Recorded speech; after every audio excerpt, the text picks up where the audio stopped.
going on, everybody? Welcome back to the Swingman podcast. It's podcast number 123, I want to say. Am I right there? Is it 123? Yeah, it's 123. 123. As ever, I'm your host, Jordan Ledger, joined as I am all the time by Louis Halpin and Lewis Howard. We're going to aim for a bit of a shorter podcast today. So we're not going to fly through things, but we're going to go for a more condensed approach. But as always, before we start, we've got to make sure we ask, how you chaps doing? You well? Are you good today? Yeah, not bad.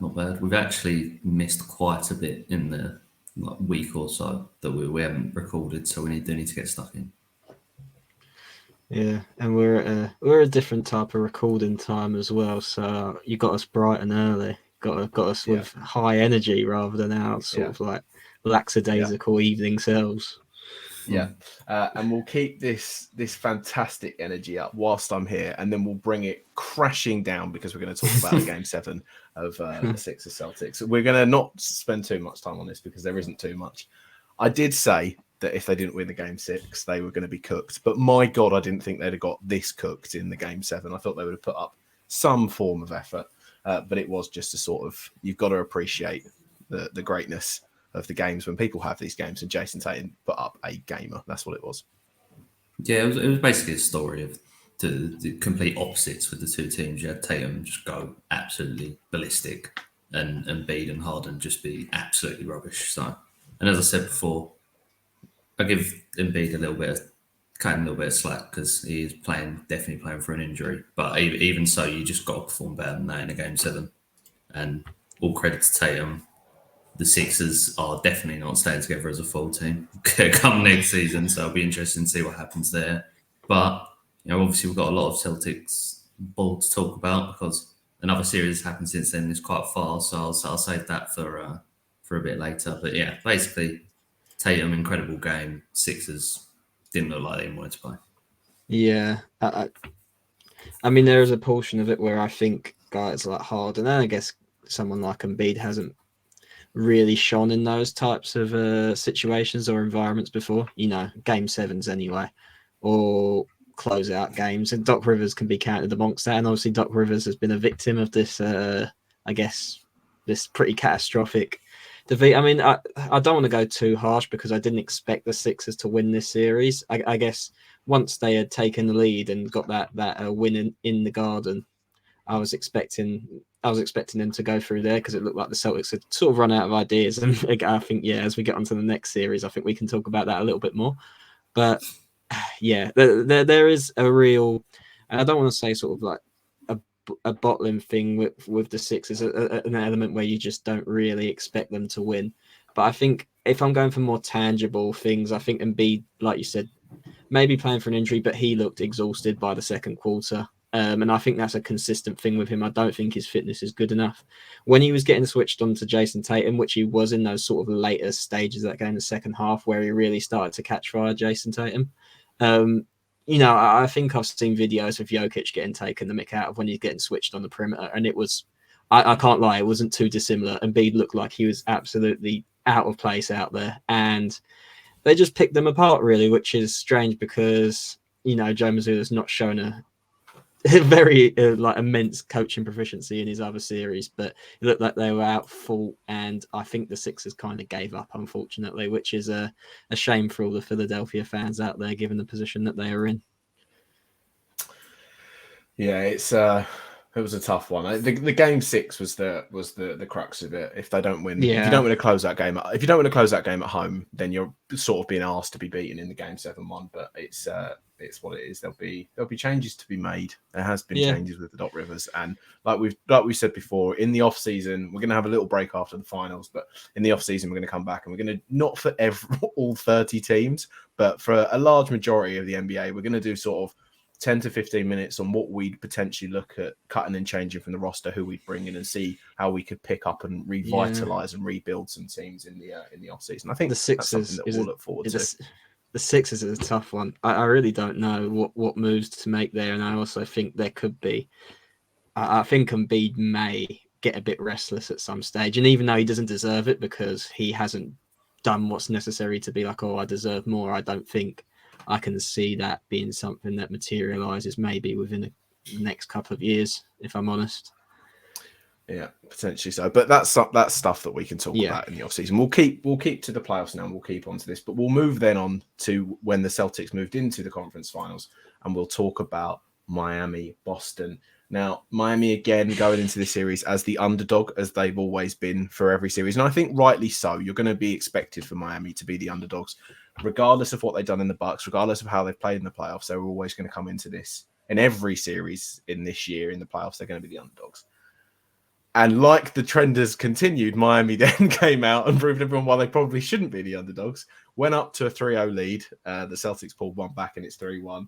It's more of, would you say it's more of the Heat being great, or is it the Celtics being bad, Lewis? How would you describe this series so far? I think it's a mixture of both, which is obviously the cop-out answer. But as opposed to, we talked about the last game where there was such a difference between how well Tatum played and how badly the other two played on the Sixers. In this series, obviously there's been games like not the last game that the Celtics just won, but the one before where Tatum and Brown just had absolutely awful shooting nights. So you can point to games. I think it was that game anyway. You can point to games where obviously they've been subpar, but I think you just have to give credit to the Heat, especially to Eric Spoelstra. And play immensely. He's very excited about him. Yeah, we caught that just at the end there. Basically, Spo being the difference. Being the difference is pretty much, because people have harped on a lot about the undrafted players. I know there's been a bit of discourse about that. People saying it's disrespectful the way some of the media or some people are talking about those players as if they're like absolute bums. But at the end of the day, as you said before, they've been the underdog in almost every series. So they were against the Bucks and they are in this one. You don't expect the kind of production that you have been getting from those players. And it's credit to those players and to the coach, who I think most people would say that Eric Spoelstra is the best coach in the NBA at this point. Yeah, I think so. I probably echo those sentiments a little bit. I just want to kind of point out how, like you say, they're underdogs, and I think there's been a little bit of like, why the Heat so underrated? I know that ESPN stupid model gave them was like a 5% chance of winning, which I think 3%. That's probably just more clickbait than it is an actual. Yeah, I mean, look at the finals one before when it was Celtics Warriors. They gave the Warriors it was like 20 or 30% chance, which absolutely no one believed. So, like just going into the playoffs, we can all. we can all say this now, but this is just completely unexpected, I guess, because the Heat were not good in the regular season. I think out of all teams in the playoffs, once the play-ins had been done, they lost the first playing game anyway, which is just far away in our memories at this stage. But I think they had the worst offensive rating out of all teams in the playoffs going into the playoffs. Even in that playoff game, I think it was Gabe Vincent had 0 points in either the Atlanta or the Chicago series, and now he's looking like Dame Lillard.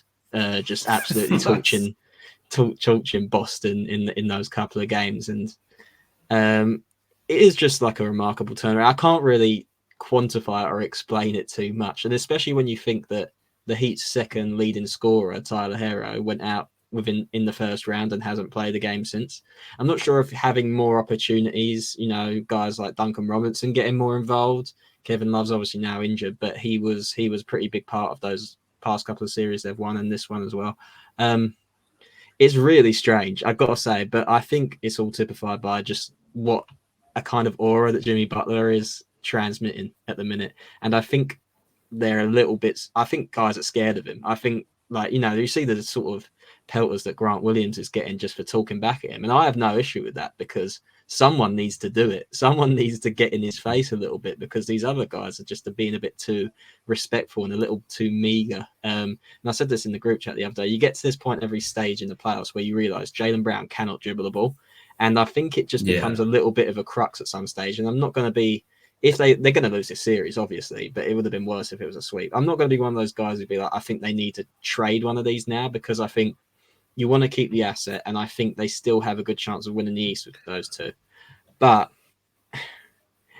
I think we need a bit more from Jason Tatum. I think he needs to develop to that stage where he is a 1A, whereas right now I think he's a 1B. But he's 25, and he can get better. He's got a ceiling, whereas Jaylen Brown, I think, with his limited maybe shot, not limited, but he can't get to the extent that Jason Tatum can with his shot making, his shot creation more so. But this is, I mean, even if they lose, I don't care if they got one game. This is really poor from them because they are the strong favourites here. I think the Heat's roster is not great, and I think the Celtics roster is quite good. So I think you can blame it on anyone here, but it's bad. Just to sort of piggyback off it in terms of what you mentioned before there, the fact that Miami don't have Tyler Hero is it is being overlooked completely because of how well Jimmy Butler has been playing and how some of those guys have stepped up. And I wouldn't say if I'd call it an aura, but more perhaps of just Jimmy Butler's sort of mindset, the Heat culture that comes about it with everything. Sorry, I'm gonna sneeze here. That's the aura. That's the Heat culture. That's the Jimmy Butler one. But I mean, you guys know how much I've loved Jimmy Butler before. It's the whole thing that comes around with him. In terms of the comparing him to the regular season to now, completely fair argument. But from what we've also seen of Jimmy Butler before, he does seem to sort of hold back in the regular season and then go for the playoffs. This isn't a new thing, perhaps, for Jimmy. The extent and the levels of what he's playing at are new. He's never really hit this high, I'd say. Definitely not in terms of leading a team and being that out and out. Arguably, before the other series that we'll talk about later, would have been the best player in the NBA playoffs before the other series kicked in. But everything that comes around from this, there still is, but I wouldn't. For me, it is Jokic. There's just you can go from it. He's top two. He's top two. But everything that's come from the Heat here right now, Jimmy Butler getting the other guys involved, he doesn't seem to be that superstar that is the ball hogger and I'm going to go out and score 60, even though he can do it and has done it in some games. He very much does try to get every single person involved in the team and cooking straight away. Off the Celtic side of things, I agree. I think it'd be easy, and I know I said this after like 2-0 or 3-0 down, I think it'd be easy for them to move Jaylen Brown on, and potentially they could do that in terms of, because you're not going to move Tatum, you're going to move Brown if you're going to move one. If you move Jaylen Brown on, you could potentially get a more complementary piece to Jason Tatum, and you'd have to give up a few other things, and you'd get a few other things back for it. But I don't think it's at the stage yet where you necessarily would. I think because of the coaching situation as well, it would be a bit rash to act in that manner. I can see them getting rid of some of the other sort of nicer pieces, the Derek Whites of the lots, the Malcolm Brogdons. I can see them getting a nice package together and try and get that third piece in that you can then have as the quote-unquote trio. But again, that's something we can talk about in the off-season of what we'd do with the Celtics and how we'd go about it. But, I mean, the other thing, I know you mentioned that the series is done. We've never seen it before. This NBA season and the playoffs right now. Is there any chance if the Heat win, if the Celtics win Game 5, and then if the Celtics nick one, is there a chance you could see it happening, or is this one Miami will just take it in Game 5 and it's done? I mean, there's a chance because I think we'll believe that the Celtics have the better roster, and you can't say they've got the best player anymore because of what Jimmy Butler's doing, but Jason Tatum has the ability to be the best player in the series. The issue, I think, is they've struggled to find consistency game to game, the Celtics. So you're expecting one of these games where at least one of Tatum or Brown is going to have one of those rough shooting nights. And if that's the case, are they going to be able to win that game? And it's interesting, you talked before about complementary pieces. I saw JJ Redick talking about Jokic and Murray, which we'll get onto later, and how they work so well as a tandem in the two-man game, play on each other. And he talks about connectivity and just basically how well your stars fit, really. And when it comes to Brown and Tatum, I know we've harped on about this for ages. They're just not. It's not a natural fit, and sometimes you feel like they need someone there to maybe help generate the offense or be a sort of floor general. And as Louis said, when it's kind of your go, my go, and sometimes you see Jaylen Brown the ball, as Louis said, he's not the best ball handler and he can be a bit careless at times. Yeah. On the other hand, you could have said that about, like, in terms of stagnation in the offense and problems with the offense, you could have said that about the Heat this entire regular season, but just the way Jimmy Butler transforms his game in the playoffs, it transforms the entire offense for the Heat as well. And I also say another part of it that has definitely helped them out is, especially this series, Bam's getting a lot more involved, and players like Duncan Robinson have benefited massively from it. Yeah, and Duncan Robinson cutting off him or giving it to Bam in the post and letting him find the cutters or the outlet passes it's helped their offense massively as well, on top of Jimmy Butler just being that guy. Yeah, completely. And that, it just made me laugh slightly thinking about it, but we've obviously never seen a 3-0 comeback. And the fault of it, the first person being to coach a 3-0 comeback being Joe Mazzulla, is quite funny. I'm sorry, that's just not going to... It's not going to... Look, in our lifetimes, I do think it will happen. I do. I really do think the way the NBA is working now, especially, I can see someone coming back from 3-0 down in the playoffs. The thing I'll say about this, though, game 5 now, Celtics home court, you've got to be up for it. That's the game they have to win, and then game 6 is Miami. Game 6 for Miami is their game 7, essentially, is the thing that will go about with this. But in the same sense, the Celtics at home have not been good, so it's the to and fro issue. Yeah, they just don't have the home court advantage that other teams do, and I don't really know why. To be honest, it's just a weird phenomenon. Yeah, but in any case, look, if we go through here, Miami will go into the NBA Finals. That's how we're going to say this. This would look quite funny if in how many? When's it going to be on? If in 5-6 days' time they're not, then we can come back and laugh at us, and this is how we'll go. Yeah. In any case, we'll move over. We'll move over to the West side, and a little bit of a different series, although very similar in some remarks, is the Lakers v Denver. A 4-0 sweep. We're not even getting a gentleman's out here. We're just getting swept. LeBron James has not threatened, but has toyed the idea of retirement. But I think this series is the prop series of Nikola Jokic. This was an all-timer series. This is something, Louis, that I think you'd say Joel Embiid has never done, but Jokic has now done. You can now always put, and he's been great throughout the other series that he's played in the NBA playoffs so far this year. But this is definitely the one where Jokic stamped his authority all over it. This was Jamal Murray had great games and a few others chipped in, but this was a Nikola Jokic dominant series performance. Yeah, it's just nuts that you're looking at the stat line there, and he's got 28. So we'll call it 15. It's so nuts. He's gone again. Right, well, it says 12, all right, 20, 28, 15, and 12 for the series. And you could make the argument. I wouldn't make the argument. I just want to say that now. But you could make the argument. You could have given that Western Conference Finals MVP to Jamal Murray. Because there was a few games in that series where he actually just went ballistic. And I think he's the first player in a Western Conference Finals to score 30-plus points on 50, 40, 90 splits, which is just mad. And then you've got Jokic on the other side, who's the first player in a Western Conference Finals or a Conference Finals, I can't remember, it might just be Western, to average 25, 10, and 10. So it's just like pick your poison. I think, obviously, for me, I'd side with Jokic purely because I think when you watch Denver, it's mainly through him, and you can quite clearly see he's the best player on the court. So just massive props to them, to that entire team. Aaron Gordon had a massive game in that last game, had a couple of big stops. Bit of a scuffle with LeBron, but that was kind of just throwing handbags, really.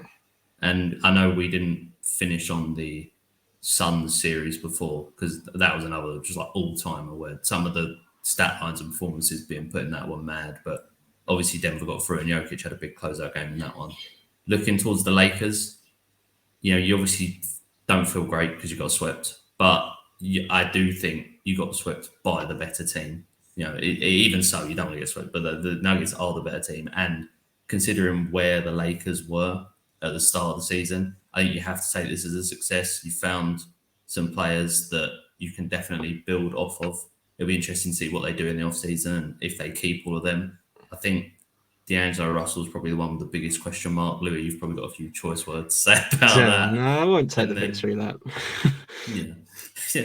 And then finally on LeBron, he obviously just threw everything he could at that first half in that game and was just absolutely destroying the Nuggets. But he obviously is 38 now, so he just can't keep it up for all 48 minutes, and there just wasn't enough production from everyone else to get it over the line. There nearly was, but it was a close one in the end. Jokic hit that running layup to seal the game after a couple of misses after that, but he hit the game-winning shot, I guess you can call it. In terms of retirement, I think that's mainly just to kind of spin the narrative away from the fact that Lakers just got swept. So I wouldn't look too No, much into that. I wouldn't look too much onto it. Yeah, we all know him and Bronny. He wants to play with Bronny, so I wouldn't. Well, yeah, there's other things that can come from that. But I mean, Louis, in terms of this, is there anything that you necessarily saw again? I mentioned this to Lewis in terms of the Celtics. Was this more of the Nuggets being really good or more of the Lakers being a disappointment? It's hard to say because I think in a couple of those games the Lakers did play quite well. I know we talked about the game one where they really almost stole that one, and if they do, I think this is a completely different series. And I don't think they were that bad in game two either. I think when you say about LeBron not being able to do it for 40 minutes, that was 48 minutes. Sorry, I think that's a pretty fair sentiment. I think it goes on a game-to-game basis as well. I think you saw on a couple of occasions where previously in years past he would have driven to the basket, made a play, something out of that, and have just been unstoppable. Or he's got his little post-up fadeaway type of thing where he's so strong and so big you can't stop it. I think you saw him in a couple of these occasions jacking up threes because he was tired and he couldn't drive to the basket. He physically couldn't do it. And I think in those instances, he probably would have been better off deferring to someone like Austin Reeves or, Davis is his second best player, but we know with him, it's also on a game-to-game basis, alternate days, as they say.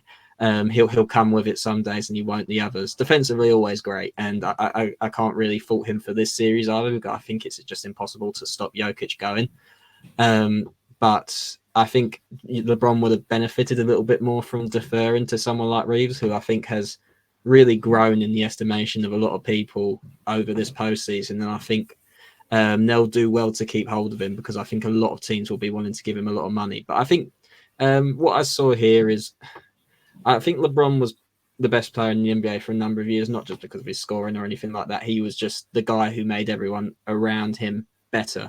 And I think that's what separated him from someone like KD or Kawhi, who were scoring forwards and defensive aspects to it, but they didn't have that ability to elevate everyone. And I think LeBron did do that to a certain extent this postseason. I think, when you look at those trades that they made in the offseason, not a lot of them really contributed that significantly, but I think there was just such a belief that LeBron kind of instilled in everyone post that trade, which made it successful. And I think getting rid of Russ was obviously quite important, but I think the guy who is the best at making everyone around him better in the NBA now is Nikola Jokic. Is the best player in the NBA.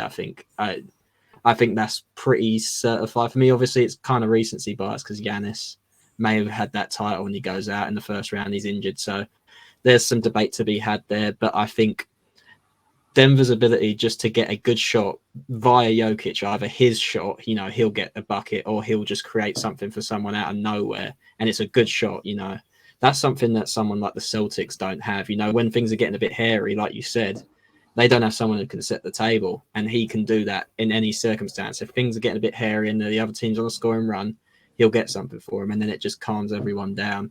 And that's probably why they're going to win the championship, if I'm being quite honest. I know I'm skipping ahead a little bit there.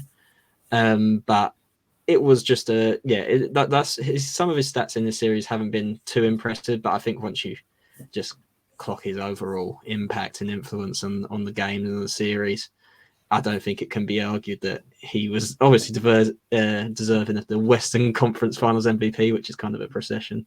I don't see the point of that trophy, quite honest, but it's just impressive. Yeah, it's just, I think you say one thing that always comes up when people, and this is, Jokic's has been the biggest argument for years, but when you look at the advanced metrics of things, it always shows up how much playmaking adds to the offense of a team or to the offensive impact of a player.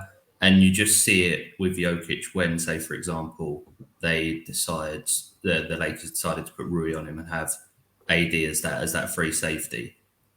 Even when that was the case, Jokic always found good shots, and the Nuggets found good shots. Especially, they always made the extra pass of just getting open looks for the rest of their team, and that's just what was killing them. Is even if Jokic was having a off shooting night by his standards, like an off shooting night by him, like shooting off 45-50% instead of the 60 that he was doing in the regular season. It's just what you give up there, or what you take there, you give up in the rest of the team, just consistently making shots. And you've seen that throughout the playoffs. And that is just the value of a player like Jokic or like a LeBron, as you say, over someone who's just more of a pure scorer. There's just so much more you have to consider about their game when it comes to stopping them. No, completely. I mean, in terms of this one, LeBron retiring, I don't think will happen. I think it is just for the cameras, and it's like the thing that I saw was like if you asked someone who's just come off of a 10-mile run if they're going to run again ever, they're probably going to say no, but they're going to run again. It is that aspect of it. I think that there's probably something in his mind of that. I also saw that he could technically go and play at Bronny's College for a year because he never did. So there's people say that he might go and do that, which would be really funny, but obviously that's not going to happen. I think that there's no way you take a year out because then when he comes back, regardless of who you are, if you take a year off of doing something you've done for 20 years and then you come back into it, there's going to be a big step down from what there was. So I don't think that happens. I think, look, in the off-season, things are definitely going to change at the Lakers for what's going to occur. That, again, like we've mentioned before, we'll talk about during our off-season as well. But this is just the props of Jamal Murray's been great and everything, but I'm not going to lie, this is all Jokic. This isn't the case of they're a great 1-2 punch for it, but this is all Jokic now. It's more of that you can double him, but then he's got such a good team around him as well. Because Denver, it's not a cop-out answer for it. Denver just probably do have the most stacked team now at this point. You've got Jamal Murray that you can defer to. You've got Michael Porter Jr. When he's on it, he's red hot from three in any case. Aaron Gordon is by no means like a role player. He's a very good player that could go across on another team and be a second, third asset, potentially, maybe not second. But KCP as well has been great. And then you've got Bruce Brown off the bench. Yeah, he's been really good. That's really good. And you can defer to him at times as well to be a guy that can get 20 to 25 points. Yeah, and it's interesting because they're not a super deep team. They only run like their starting five and then 2 or 3 off the bench. But it's just the versatility of the players that they have. Yeah. There's just so many ways they can attack you and defend. It's very plug and play. They can change quite a bit up. And it's something that, again, this Nikola Jokic sort of, I'm not going to call it an era, but the way of which he's now been playing for some time as this sort of centre that is a pass-first centre that is averaging triple-doubles out of his arse. It's just something that is quite mesmerising. It doesn't look like the rainbow threes he was putting up over AD. They're just silly. Unbelievable. They're not new as well. He's done them for ages. They're not fluky shots. Like it's the whole argument of that Dame Lillard shot that was over Paul George. Like that's a bad shot for Jokic. If he hits these at somewhat of a consistent rate, they're not bad shots for him. It's just what it is. Yeah, no, I think when you consider where this season started for the Lakers and where this ended, you would have. I think a Laker fan would have slapped your hand off for it because I think they started 2-11. What was it? But I don't think, I'm not going to really lend too much credence into the LeBron retiring thing. But he's not ending on a 4-0 sweep. I'm sorry. When they're making his documentary, when they're making his biopic in a couple of years' time, there is no way he's ending on a sour note, being dumped out by the European big man. That quote there is ready for. Then they'll be like, and the Lakers got swept 4-0, and LeBron was talking about retirement, and then it cuts to like a faded black screen, and then like a firework bang explosion. He comes back the next year and he tries and wins it all. Like that's what it's going to be. But I will say, I find it difficult to see how they get better from this. I don't know about you two, and like I said, we can talk about this more in depth when we do this type of off-season thing. But I'm not sure. Like it's not like LeBron's going to get any better in terms of his stamina and his fitness as time goes on. So what we're looking at here is it's hard to say. I don't think he'll get better because that's a silly thing to say. But I mean, at the geezer's age and how he's performed in any case, I don't think he's necessarily going to suddenly fall off a cliff and be bad. No. He might be a little bit worse next year, but there's no reason from what I've seen now. And again, no one's really given them the motive of that. And I know it's different, but when KD joined the Suns, everyone was like, give him time, settle in. This season isn't it for them and all of this sort of stuff. It's a completely different rhetoric with the Lakers. I think next season, again, they're going to move some pieces around. D'Angelo Russell will not be there next year. Like that is a Charles Barkley guarantee right there of what that is. Once they move a few pieces about, there is scope and rhyme and reason where you can suggest that in the regular season, in any case, they'll be a lot better, which would then theoretically put them in a better stead for the playoffs next year. And I hate talking about the playoffs next year because it's such a long while away and we're still in it now. But it's not it's a much better outlook than what the Lakers going into next year are going to have a much better outlook than they did last year. Is all I'll say. Yeah, definitely. Yeah, and you got that young core as well who can, you might say LeBron and AD maybe aren't going to be able to hit a new level because they're playing they play so well and they've been in the league for so long now. But you got that young core can definitely improve, and as George said, you can move the roster around a little bit, pick up some guys that can maybe elevate them, and hopefully, as George said, hate prospecting from this far away, but hopefully they won't have had as many minutes on them as they had this playoffs when they had to start from the playing game. If they get a higher seed, maybe they get a bit of an easier ride through it. Completely. Right then, so we're not going to spend too much time. We're going to keep this to a condensed pod. So we'll talk more in depth about the NBA Finals probably after it's happened. We might have a pod during if it gets to a deep stage and it runs far. But I'll simply ask you this one, boys. It's the simple age-old question. One, who's winning the NBA Finals? If we're going to go off the fact that the Miami get through, who's going to win the NBA Finals and how many games? Lewis, how will I go to you first? I'm going to go with Denver because I just think they are the best team and they have the best player. I would agree. I'd say the Heat are probably going to be the ones to come through on the other side. I just don't see Boston winning the next three. And for me, I will say 6 just because I want to give the Heat, the benefit of the doubt for what they've shown throughout this playoffs, even though I do think that Denver is a much better team. And also, I think the matchup is just horrendous for Miami, for Jokic and for Murray. I just don't think they've got the players. They haven't got the size for Jokic, and they haven't got the guards to defend Jamal Murray either. So when that 2-man game comes in, I just think it's just going to be. I mean, it has been unstoppable, but it'll be unstoppable again. Yeah, a bit boring, but I'm going to go for the same result and the same amount of games as Lewis. I don't know why. I just feel like Miami shouldn't be written off too much. I do. It's weird because I do tend to agree. I don't think the matchup suits them whatsoever. But I just do think they just got that dog, don't they? They just keep going sometimes. Yeah. And I think Spoelstra will he'll come up with some adjustments for Jokic. I'm not sure if size is really the best approach for Jokic at this stage. You saw where the Lakers threw in Rui. That had a bit more success for him, not to a great extent, but something like that. And I think Bam maybe cause him some issues. I'm not too sure, but I feel like the Heat have deserved a bit of credence. So I'll give them 2 games, but I just think the Nuggets, this is theirs to win, and if they don't, they'll be disappointed. So for me, and I'll make this completely public, I really want Miami to win this because I'd love to see Jimmy Butler. I think that, and again, this is something that you can easily go on every time. Not that I think this is his last and final chance, but I don't think he's going to get a better opportunity in a while again to make this. I could be completely wrong, and I hope I am. I'd love Miami to win this, and they have gone all playoffs of proving people wrong. Yeah. But I can't. This time again. We said this when they were going into this series against the Celtics. This time, I do just think Denver are too deep, and I don't think they're going to be able to beat them. And also, when you look at the sort of the previous games that they've played against the Nuggets over the last sort of 5 years, they've beaten once. They play them twice a season. They've beaten once in 5 years. I just don't think in any way, shape, or form this series goes any far. I think this is going to be a gentleman's sweep. I think Jimmy Butler is the classic. He'll get you 1. And I think they're going to have, whether it be on the road or it be at home, it doesn't seem to matter for this Miami team as well. I know there's a whole Denver altitude stuff, but if Tyler Hero's back, they might get 2. And I know he's been cleared to play basketball again, but he's not got a timeline of when he is back. But for me, it will be Denver in 5, Jokic Finals MVP.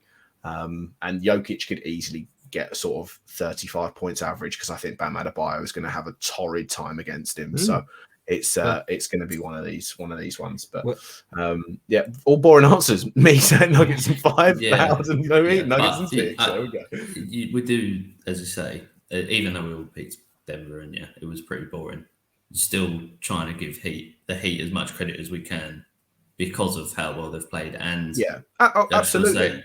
And as Louis said before, when it comes to their mentality, I think the difference from them and the Lakers will be there was a lot of time the Lakers where they had a lead and they'd come out in a quarter, and it'd almost be like they're expecting Denver to kind of be run of the mill, but Denver would just come out and kill them at the start of the quarters and go on runs. And Miami is a team where you don't expect them to come out not firing on all cylinders when they have an advantage or need to get an advantage, which I think will be the difference with them and some of the teams the Nuggets have played. We also need to look back at our brackets because they've all been horrifically wrong. Yeah. Probably. I got Denver in the finals at least, but that was it. We'll do that when we sit down after the NBA finals is fully done. That might be when we sit down next. When we sit down and discuss all that, we'll absolutely look back at what our bracket predictions were, see where we went wrong, and go from there. I mean, Louis, I know you kind of want Denver to win, I assume, because you've had them and you've picked them from there. Lewis, do you want a Denver win or do you want a Miami win? If you want one. If I had to pick, I'd pick Denver just because I think Jokic is probably one of my favorite players in the NBA. Well, he's one of my favorite players in the NBA. But I would also very happily see the Heat win as well because it's not like a team thing. It's just I really like Jokic, but I also really like Jimmy Butler, and I'd love to see him get a ring, especially considering how he's had to fight against the odds essentially his entire basketball career. So that would be a great culmination of that too. I'm not gonna lie, I wouldn't even mind if the Celtics got 4-1. So I'm happy with any of the scenarios really. Yeah, the only one I didn't really want to win was the Lakers because I think I don't really like the Lakers because they're just like the Manchester United of basketball, if I'm quite honest. And secondly, I also feel like I wanted someone new crowned, and so any of those other teams, there'd be someone new at the top of the pile a little bit. Someone who's won a championship. Do you know what? So, Lewis, I for one am shocked that I didn't hear Louis wanting to win D'Angelo Russell. Yeah, that's what I am shocked. He just couldn't stand to see that. I won't take the victory lap on that, but when he's playing in China next year, I don't know. It's probably not that. I won't take the victory lap on that. Comes out of a China comment. You best believe when we sit down, this man's going to take a victory lap. So I do wonder where that he'll go. I think maybe a Brooklyn comeback. That could be something. It'll be something along those lines. But we'll wrap that one up there. We may come back and sit down before the NBA finals. If not, we'll have our wrap up one at the end of the season when we know who has been crowned NBA champion for this year. Thank you very much for listening and or watching. If you are watching, please leave us a review. I should say, and consider hitting the subscribe button on YouTube. If you're listening to us on audio, leave us a review on there. Give us a 5 stars. It would help us out more than you could possibly imagine. For Louis Halpin, for Lewis Howard, and for myself, thank you very much for listening, and we'll catch you in the next one. Peace.